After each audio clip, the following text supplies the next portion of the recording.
God is greater than highs and lows, handpoke tattoo ang nilikha natin ngayong araw.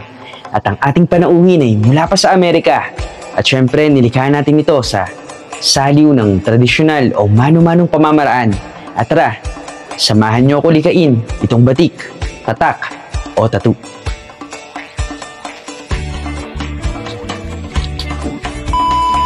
Nag-uumpisa ang lahat sa pag-freehand ng ating disenyo. Lapat na lapat yan dito sa bisig ng ating panauhin at dito'y likhaan na. Tuldok kada tuldok hanggang sa mabuo ang ating proyekto. Mano-mano o tradisyonal na pamamaraan sa saliw ng handpoke tattooing. At nang matapos ay ito na. Ito ay sagisag ng God is greater than highs and lows. At meron din itong mga disenyo ng elemento gaya ng katubigan, kalangitan o kalupaan dahil ang ating panauhin ay isa ring manlalakbay at maligaya siya sa kanyang bagong batik. Batik, batuk, tatak, patik o tattoo ay parte na ng ating mayamang kultura o kalinangan bago pa man dumating ang mga dayuhan.